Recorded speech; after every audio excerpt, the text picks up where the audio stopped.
And we would just talk about what life and the crazy things going on. And we came home from one of our hikes that season. And my mom pulled him aside in the kitchen and she goes, honey, they had a very good relationship. My mom and Charlie were best friends. We joked around that, we joked around that he was the favorite child. But she loved him, still loves him. And she said, you know what, honey? She said, God has blessed you with an amazing voice. And you will be the Rush Limbaugh of your generation. Mm-hmm. And 2 days later, you and him engaged in conversations about the show and about the podcast. Well, it was, hey, we're going to be doing about 5 more episodes a week now. So just tell the team and make sure that happens. 3 hours of this, 2 more hours of podcasting. Yeah. Like and he ran with that and the team ran with it. And to see the Charlie Kirk show grow from that moment until now has been so humbling and beautiful. And he loved every single day. He read every email. Yeah. I know you guys have said that so many times, but I can vouch for that because there were times where he would forward me some of the emails that he would get and he wouldn't even say anything. He would just forward the email. Mm-hmm. And to me, it was almost like an extended form of family where you guys were the pulse point of and the connection point of Turning Point USA, TP Action, the Charlie Kirk Show. It was a triple threat.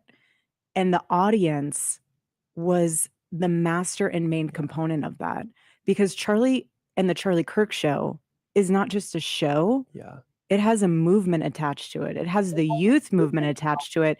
And so for Charlie, the audience was a barometer of what do we need to be focusing on? The audience is brilliant. How many times did a listener? So guys, what we are watching is for the first time since Erika Kirk made her announcement on the podcast, she is joining the rest of the group on the channel. So we are listening to see what she has to say. We will continue. We'll pause. We'll discuss. Send in something and say, hey, this is going on. You need to dig deeper in this or check this out. And Charlie's show became and still is, and I'm going to get there in a second, but Charlie's show became the North Star for freedom of speech, but in a way where when he spoke and whatever came across his desk or whatever he put on the air was right. Yes. It wasn't inflated. It wasn't awkwardly optimistic that had no leverage behind it. It was the gold standard. It was grounded in the extremely grounded wisdom of the audience. But not only that, he had a team, still does, all of you, that was the sounding board of that. And collectively, each one of you are a piece of his brain. I know we've talked about this. Blake, economics, foreign policy. Andrew, pretty much a lot of stuff. Mikey, humor, Christianity, sports, youth social, pop culture was Daisy. Like everyone has a piece of his brain that still lives on. Yeah. And so what I'm getting at here is the Charlie Kirk Show is not going anywhere. My husband's voice will live on. The show will go on. We will have rotating hosts, rotating casts, rotating people coming on. We've got some great people next week. Unbelievable. We will have consistency. The members only group will continue to go on. All of his socials that God has blessed us with, the people who follow those socials will go on. Nothing is changing. But I want to preface, we're not awkward. We're not like weird. Cringy. We're not cringe. We're not going to be tweeting as if it's him. That's tone deaf and really disturbing. And anyone who does that's like morbidly off. Yeah. I do want to jump in and ask you guys what your thoughts are about Erika being back on the show. I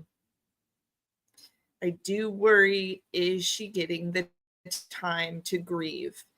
Is she you know, like any normal person, when someone passes away, you lay in bed, you cry, you sometimes just want to be alone, you want to be by yourself, you want to be in your thoughts. And I'm wondering, is she getting the chance to do that?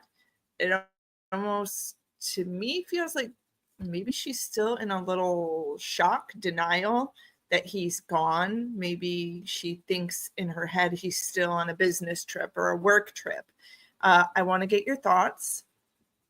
By no means am I an expert in grieving. I can tell you I've not lost that many people close to me.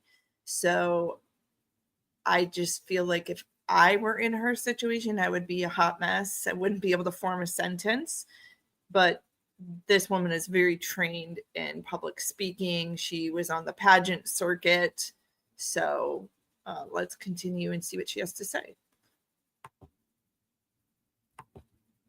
That's not what's happening. What's happening is the team is keeping this alive because we have Charlie in each and every one of us. Yes. And it is going to be continually the North Star of the conservative movement, of the voice of the youth, of the voice of the base, and that will not end. And the members only will continue to grow, and that will be the tight-knit network of family members that supported and loved Charlie and the team. And that's what it is. It's a family and a team. And this is not going anywhere. It's just not. We need to be able to have people have a show where they can ask questions. Hey, I'm up against this. What would Charlie say? And we play a clip of what Charlie said a month ago, a year ago. We have decades worth of my husband's voice. We have unused material from speeches that he's had that no one has heard yet. We have Sunday specials lined up to the brim because my husband was so intentional about making sure that there was enough content. Always. Yeah. He made sure we recorded everything. Everything. He would not do a speech unless we could get the video and the 100%. So we have speeches that no one's heard of. We have interviews that no one's heard of. We have stuff from Korea and Japan that no one's heard of. Podcasts. So, I mean, in the words of my husband, buckle up, because there is a lot of content to be had. And we have so many amazing things down the pipeline that we are working on currently that will unveil in due time. I'm so excited. Yeah. And so, and by the way, those are things Charlie himself that he wanted. We were working on some big things, right up until the end. And, we've talked about that a lot, like a lot of the guiding vision that we're using right now to kind of steady the ship and figure out where we're going is the things Charlie himself 100%. Told us where we were going. 100%. And similar with Turning Point USA, Charlie had a plan moving past 2030 that he's shared with the team and has implemented. So we're not going anywhere. We have the blueprints. We have the blueprints. We have our marching orders, and we are just remaining humble and grateful to God, and we're remaining just stewards to what God has blessed us with. And I know Charlie's going to continue to guide us, and the Lord will continue to guide us. And I just wanted to let everyone know that this is far beyond any of us sitting in these chairs. This has nothing to do with us. It never will. The glory all to God on that front. And I just am excited. It's weird to say excited, but it's also very surreal to say it, because I know that God will use all of this in a way that will glorify him, further Charlie's legacy. And Charlie's up in heaven just he's rooting us on. I know that he's so rooting us on. Yeah. And I know. I want to ask you just a little bit about, because this is something we wrestled with, the social accounts. Mm-hmm. And I'll never forget when you looked at me and you were like, Andrew, he cared so much about building those up. I'm not letting those die. Mm-hmm. And I just remember being like, yes, thank you. I needed to hear that, because it is a little awkward. Now we're not going to use it for random stuff, but for very specific things. For his voice, for things he cared about, for movements he cared about, for causes he cared about, those socials. And also too, to support Turning Point USA, to be the barometer of what's going on, to be the pulse point. Again, we're not going to be posting, I went for a walk today. No, yeah. No, we are using his socials in a way that will continue to honor his legacy. He poured so much time into building those, not from a vain or vanity standpoint or look at me. That's never why he built those. That he built those because he knew that being a voice for the Lord and being a voice for everything that Young is people good and specifically, too. beautiful in this world, and also, yes, the youth, he used that as the North Star, and we will continue that. Yeah. And it'll be done tastefully, it will be done appropriately, and I'm excited for all of No, it you have because we every have right a to be. good team. You have every right to be. We have a After good everything team. that you've been. So we'll pause. And I just can't help but feel like this woman is so incredibly strong, or still in the denial part of the grieving process. Let me know your thoughts in the comment section. How you think she's handling it. I'm just kind of shocked. Through what the team has been through, to see it's like I keep saying, Charlie's almost sprinkling his little Charlie Kirk magic dust on everything, and I mean that in a very Christian sense. That Charlie lived such a remarkable life, and his mission was so big that in death you cannot contain it. It unleashes something even greater, and it's on us. And Charlie would look at us and expect us to do the right things here. And I would say, look at the memorial. I know. The memorial is the proof point that the team that Charlie put together can do the impossible, and God's blessing was on that. So there were so many prayers, and I know you feel the prayers because I feel them. If I feel them, you must be feeling them like 100x. I feel them. All of them matter, and we will never be silenced. We will never be silenced. Amen. And that's why continuing his platform in a beautiful, honorable way will reinforce that we will never be silenced. Well, let's take a quick break. I'm not going to promise that she's still going to be here, but maybe she will be. We're going to be right back. Don't go anywhere. So that is kind of the first time Erika Kirk is speaking out since the funeral memorial. We all know that she also gave a speech on Charlie Kirk's channel when she was solo. Fell quite quick without shortly after his passing. The amount of money given. So yeah, I mean, I would say I don't think Vladimir Putin would have invaded. Mute this so we know when it comes back. But I'm just curious how all of you are feeling about this case. I have also been following Candace Owens a lot, honestly, and respect what she has to say. And that personally, I still feel there's things that are not adding up. I find it ironic that Candace has said, if Erika wants me to be quiet, I'll be quiet. And Erika hasn't told her to be quiet. And Candace has been very open that she's going to continue to seek the truth out in connection to what happened to Charlie Kirk. Meaning, was this bigger than just Tyler Robinson? Is Tyler Robinson really the person who did this? Or is Tyler Robinson involved, but there's someone bigger behind this? One of the interesting facts is the roommate, last name Twiggs, sorry, can't remember the first name off the top of my head at the moment. We haven't heard from him. We haven't heard anything. I understand this is an ongoing investigation, but we're not really hearing much from authorities, which is bizarre because Patel did go on to say, we recovered the gun, we recovered the towel, we've been able to match the fingerprints. And so that's very telling that they're giving away some key evidence that would be used at trial if this goes to trial. And why are we not hearing more from the roommate? We did hear a little bit from the family.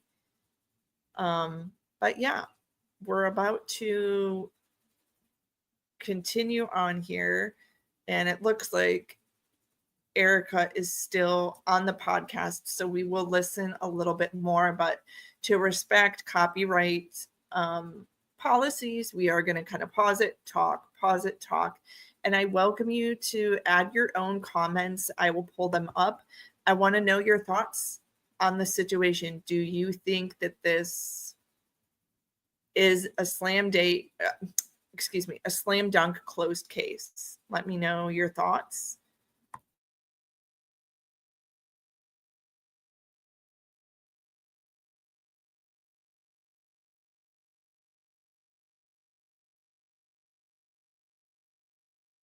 And all drug overdoses are going to go down. Are all drug overdoses going down? No, they've been going up dramatically the last couple of years. Number three, they're like, hey, if we legalize weed, it's going to weaken the cartels. Cartels are stronger and richer than ever. They just went to harder drugs and trafficking human beings. Fourth, which I think is an important point, which is, do you want to try to get drug usage up, or do you want to try to get drug usage down? And I'm like, some people say up, like, fine. I don't actually want to live in a hyper-medicated, substance-addicted society. Personally, I see what it's done to my home state of Arizona. It has brought in more crime. It's brought in more homelessness. It's brought in a lot of kids that got unnecessarily addicted to these substances. And so, yeah, I mean, look, I think for all those reasons, we should not rush to try to make more things that are illegal legal, which is different than alcohol, which is currently legal to make it illegal. But again, if we want to talk about alcohol is really bad for you too. Like, way too many people drink. People are very violent when they drink. There's a lot of domestic abuse. So how come alcohol is able to be legal though, when weed's not? When like the effects of alcohol make somebody more like, violent? Can we agree alcohol should be illegal? Yeah, but they tried that and it didn't work out. No, it actually worked pretty well. You should all study prohibition. It actually worked pretty well. Yeah.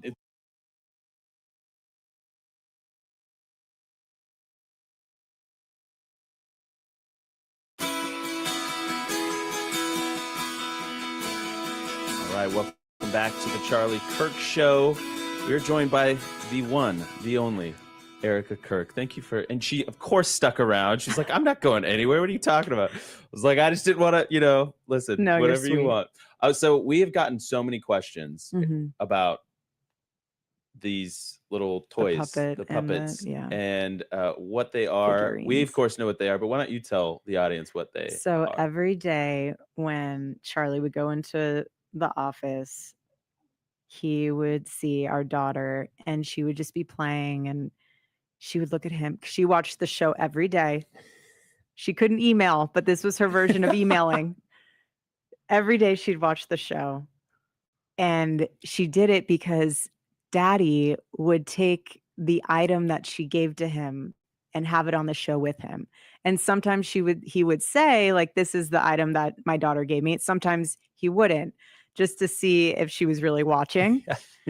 And so when he would come home, she would be like, Daddy, I saw the puppet on the show today. Daddy, I saw the moose on the show today. Daddy, you brought baby Buff on the show today. Like, so that was their little connection point and he loved it too, because it was a little piece of her that he could have.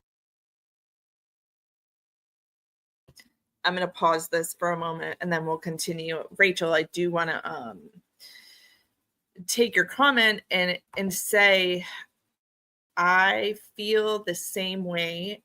However, although this is her husband's brand, there's so many people above her in charge, and I feel like she's not able to speak out as freely as she wants to. Part of me feels she is letting Candace do that on her behalf, because otherwise I think she would tell her, Candace, stop. Like, stop talking about it. Tyler Robinson is the person who did this. It's a closed case. I want to grieve my husband. Please leave it alone. And she hasn't done that. And that's very telling.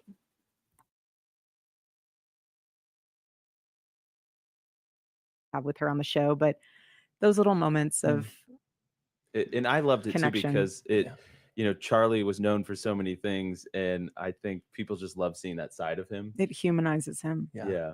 And he's a father. Unbelievable husband, but father, and loved his babies. And he wasn't embarrassed by that. He was so proud of it. Yeah. If Gigi made him something, or if she puts a sticker on his shirt or a sticker on his face or gave him a figurine to bring to work, he did it and he loved it. He didn't care what other people thought. No, he loved. He didn't. I don't think it even occurred to him to think about what somebody else thought about that. No. So we talked about kind of some of the things we wanted to just say in this last segment, and I really believe, and you knew this so well, of how much this audience meant to him. And I said this actually in my speech at the memorial, that you in the audience were his firewall, because you gave him so much confidence when he would go in these fancy rooms and with these fancy people and these elites, and they would say, well, this is the way it is, this is the way. He knew they were wrong because of you in the audience. And you always would send him freedom@charliekirk.com. And we want to commit to you right here and now on this show.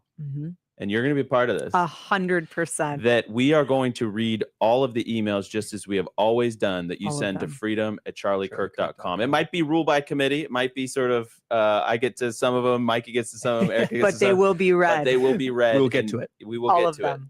All of them. And you guys were so important to him. And we were talking about this in donor meetings, in private meetings, even at the White House. When people would be wrong about something, he would double down, and he would say to them, no, you don't understand. You are wrong about this. I'm in touch with my audience. I read their emails every day. Yeah, so proud of They it. don't like what you are doing. Fix it. Yeah. And so He's we're going to very do proud that. of We're committed to That's it. right. Yeah. He's very proud of that. And I just also want to say thank you to the audience, because in Yes. the days immediately after, I mean, we looked at each other a couple of times going like, what are we going to do here? And so many of you guys signed up to become members, members.charliekirk.com. So many of you bought the t-shirts at charliekirkstore.com, that you gave us this breathing room in this really hard time. And it was like, we don't know what's going to happen. We don't know if we've got a show. We don't know what but we committed to the staff. We're going to keep you. We're going to keep you. And you committed to them very did. clearly. Maybe say something. I said, you're not going anywhere. You can choose to leave. Any of you can choose to leave, but you are a part of the Charlie Kirk family, Charlie Kirk Show family, and we need you. Each one of you serves a purpose and a role. I just have to say, I just don't know how she does it. I don't know how she's able to speak about him without breaking down. I don't know how she's not crying right now, but like I said, I've never been in her situation, so I don't know much about the grieving process when it comes to someone that close to your life. And again, if the enemy tries to come in and divide, you'll be able to see that very clearly, but we will all remain a united front, and the show will continue. I mean, a little behind the scenes here. Erika did that speech where I'm standing right now on the podium, somehow got through that, her national address. Then she walks out there to where all of our staff are, and she then goes on to do another speech to all the staff, telling them, you're not going anywhere. We're keeping the lights on. We're doing everything. Yeah. I mean, watching that, I was blown away. I think we were all inspired. We knew back. that Charlie chose well, Erika. Yeah. And you chose well. Yeah. You both chose well. God is good. And the world is seeing your love affair in a new way. So final seconds to you. I just am very proud of all of you. I'm grateful for all of you. I'm grateful for the audience. And I'm really looking forward to how this show is going to continue to be blessed and continue to be a voice for all of Charlie's causes, and continue to just empower and enhance the legacy of my husband. Amen. And I'm just so grateful. We are going to do everything we can to be worthy of that. Thank you, Erika Kirk. God bless you. We'll see you next time. Well,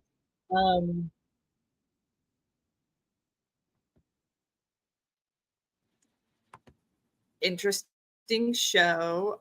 What did you guys think about that? What are you thinking about now that we are we're past the funeral, we're moving on? the investigation into Tyler Robinson continues. One thing I wanted to add in regards to that, I don't know if any of you follow Jumpsuit Pablo, but according to him, Tyler Robinson has been moved into a different level in the prison.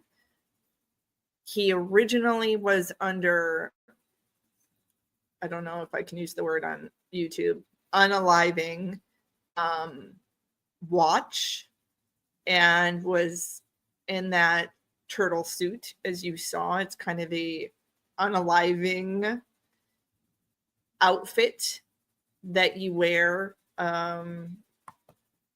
in case you try to do something to yourself. So he went through a mental health evaluation, and apparently they decided that they were going to move him into a different area. Now, does that mean he's stable in the sense of he's not talking about harming himself? And as you remember, the father told police that he said he would rather hurt himself than turn himself in. Now, we obviously know he did end up turning himself into police. And the roommate also spoke to investigators, which I feel like we're not getting much information on that whole part of it. The text messages were released. If you guys did not know, I do have those if you want to go through them, but I think pretty much everyone has gone through them, and majority of people believe that that is not the way Gen Z would speak. And I think it all kind of depends on where you're raised and what kind of person you are. It's very obvious that Tyler Robinson was a very educated individual, so he's probably not going to use kind of the slang and the cool terms that a regular Gen Z person is going to use. However, I do find it odd that someone with a 4.0, an excellent student, intelligent person, would not think, I better not use my text messages to communicate to my roommate what I did, how I did it, what weapon I used, where I am. Those kind of things are just not adding up to me. There's apps you could use like Signal that keep your messages private. I don't believe that kind of source was used for these text messages, but things are just not adding up. I don't know if you guys are following Candace Owens, but I'll just show you her page if you don't follow her. She just really honestly has some great content out there right now, talking all about what she thinks. That's not it. Could have happened, maybe happened. I'll play maybe one of the shorts for you guys so you can get a feel for some of Candace's content. She was very, very close to Charlie Kirk.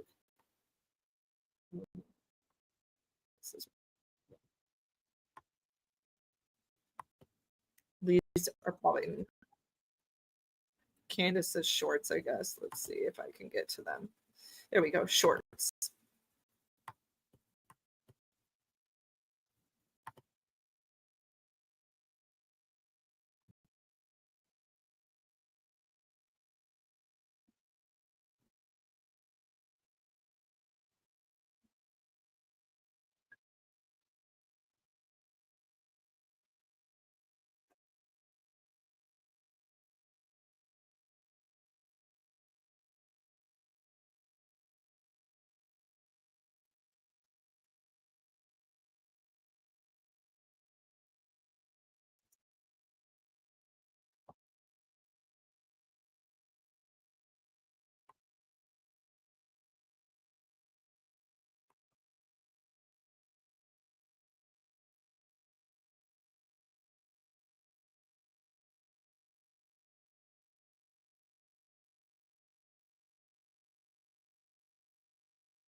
The far-left website Jezebel Oh my gosh. I'm so declared that sorry, it had Wendy. a mission to cast bad luck or a curse on Charlie. They wanted to hurt him in some way. They declared, quote, if the far-right misogynist with a bad haircut wants to villainize independent women, Jezebel is more than happy to be the hag of his nightmares. And they went onto the website Etsy, yes, Etsy, to, quote, cast a curse on him. They cast a hex through its witches, who you can hire, on someone if you ask them to. Erika and Charlie Kirk heard about these curses. And that news genuinely rattled Erika in particular. She knew Christian teaching on this subject. She loved Charlie, absolutely. And she was scared when she heard of the curses Jezebel had called up. So much so that she and Charlie contacted him and asked him to come over and pray with them over Charlie the night before he was murdered. That's She eventually terrifying.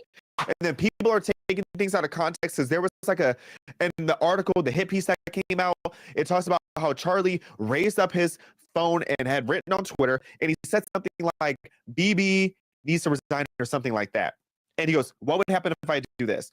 There was discourse, and then there was one woman who sat in the back who said, if you do that, you're indirectly going to empower Hamas. And then Charlie was like, so you have to stop saying like that. He was saying that when you are debating about Israel, you need to stop doing it emotionally. You need to do it logically and factually. Otherwise, you lose the debate. He said it is moral blackmail if you say that somebody fair argument. It was a fair argument, but it also was a real argument. And you kind of removed the names that were involved in this conversation. Natasha Hausdorff was there. Seth Dillon was there. And Seth Dillon was the one that was applying pressure to him. And Seth Dillon and Josh Hammer didn't jump on him in that moment.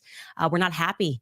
They were not happy with Charlie at the end of this weekend in the Hamptons because, again, they saw which way the wind was traveling in terms of his positions on Bibi Netanyahu and Israel. And they were, in fact, being accusatory. And again, you don't have to take it in my words or Xavier's words. I've played multiple times of what happened the day after this little weekend retreat where he vented to Megyn Kelly his frustrations with him being wrongly labeled anti-Semitic and how it was actually pushing him away and it wasn't good for Israel. I learned when I August, so a month before he lost his life. And here is Charlie in his own words about how he was feeling. How is your relationship with Candace Owens nowadays? She's a great friend. You know, look, I don't agree with everything Candace says, but you know what I don't do? I don't stop being friends with people just because people morally blackmail me. I don't do that. You shouldn't either. I have different views on things as Candace. I have different views on Israel than Candace. I have different views on a lot of geopolitics. But honestly, I traveled the country with Candace. I went to her wedding. I saw her meet her husband. I went to Israel with Candace, which is a fun story I'll tell you at some point. But whoa. That's a left-wing tactic.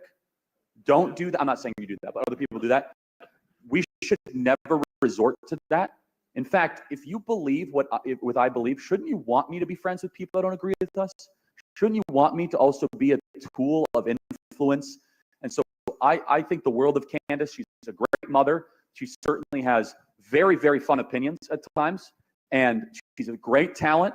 She says a lot of stuff that sometimes I don't agree with, but that's what makes our relationship and our friendship interesting.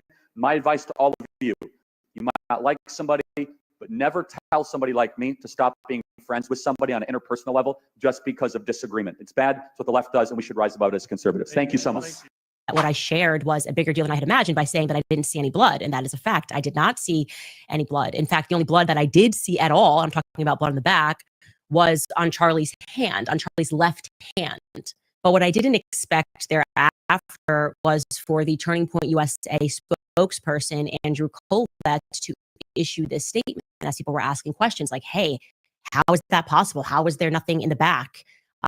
If this is the gun that was used. Andrew Colvett tweeted this. I want to address some of the discussion about the lack of an exit wound with Charlie. I'm usually not interested in delving into most of this kind of online chatter, and I apologize that this is somewhat graphic, But in this case, the fact people to know.